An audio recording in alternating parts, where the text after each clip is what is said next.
Hi friends! మన స్వప్న స్వగృహ కిచెన్‌లో మరోసారి కొత్త వంటతో మీ ముందుకొచ్చాను.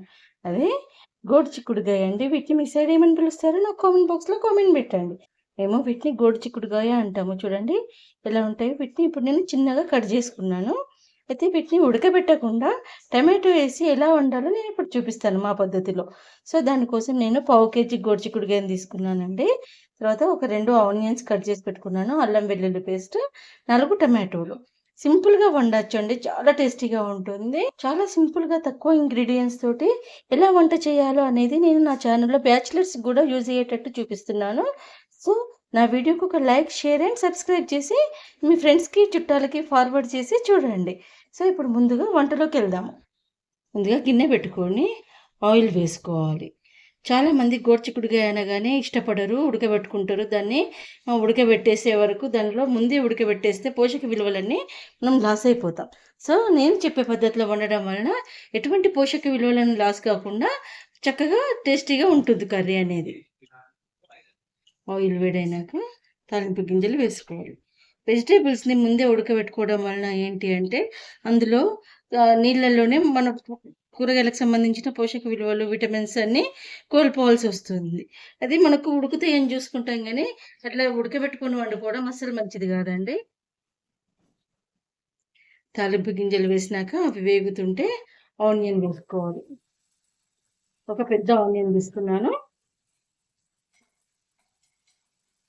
ఒకవేళ ఉడకబెట్టుకున్న నీళ్ళను మనం రీయూజ్ చేసుకునేటట్టు ఉంటేనే అవి ఉడకబెట్టుకోవాలి. లేదు అనంటే నేను చెప్పే పద్ధతిలో మీరు కూర వండండి. ఎటు పోషక విలువలు లాస్ కాకుండా, విటమిన్స్ లాస్ కాకుండా మనము కూరగాయలు వండుకోవచ్చు. తర్వాత పసుపు వేసుకోవాలి. తర్వాత జీలకర్ర, మెంతి పౌడర్ అండి. ఇది ఇంట్లోనే చేసుకుంటాను నేను.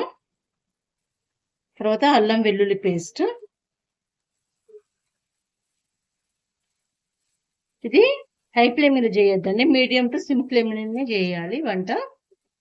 అప్పుడే దాంట్లో నుంచి వాటర్ మొత్తం బయటకొచ్చేస్తే మంచిగా ఉడుకుతది. తర్వాత గోరుచిక్కుడుకాయ వేయాలి.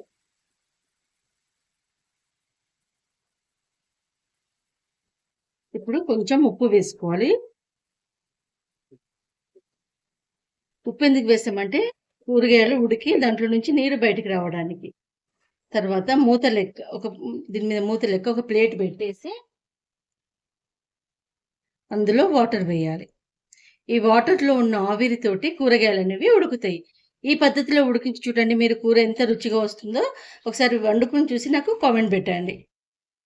అంటే మధ్య మధ్యలో తీసి మనం కలుపుకుంటూ ఉండాలి. మనం అప్పుడు వాటర్ ఫుల్‌గా పోసినాం. ఈ వాటర్ అన్నీ కూరలోకెళ్ళిపోయి చూడండి. మనం ఉడకబెట్టిన దానికంటే ఎక్కువ మెత్తగా మంచిగా అయిపోతది. ఇంత వాటర్ ఉన్నాయి దీంట్లోకి. ఈ ప్లేట్‌లోని వాటర్ అంతా గిన్నెలోకొచ్చేసి ఈ ఎసరుతోటే కూర అనేది ఉడుకుతది. ఈ స్టేజ్‌లో మనం కారం వేసుకుందాం. ఉప్పు, కారాలనేది ఎవరి టేస్ట్‌కి తగ్గట్టుకు వాళ్ళకండి. నేను ఈ స్పూన్ తోటి హాఫ్ స్పూన్ వేస్తున్నాను కారం. కారం వేసుకొని కొంచెం కలుపుకొని తర్వాత టమాటో వేసేసుకోండి.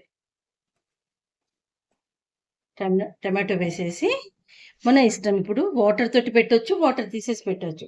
కానీ నేను కొంచెం వాటర్ తోటి పెడుతున్నానండి. ఎందుకనంటే టమాటో అనేది కొంచెం లావుగా ఉంది. మంచిగా స్మాష్ అయినట్టు ఉడకాలంటే వాటర్ ఉండాలనేసి వాటర్ తోటి మూత పెట్టేసాను. చూడండి వాటర్ పెట్టి ఉడికించుకోవడం వలన టమాటో కూడా మొత్తం స్మాష్ అయ్యి ఉడికిపోయింది. చూడండి ఇంకొక 2 నిమిషాలు ఉంటే కర్రీ బంద్ చేసుకోవచ్చు. చూడండి టమాటో కూడా మొత్తం స్మాష్ అయిపోయింది. ఆవిరితోటి మొత్తం కర్రీ అనేది ఉడికిపోయింది. ఇప్పుడు కొంచెం ధనియా పౌడర్ వేసుకోవాలి.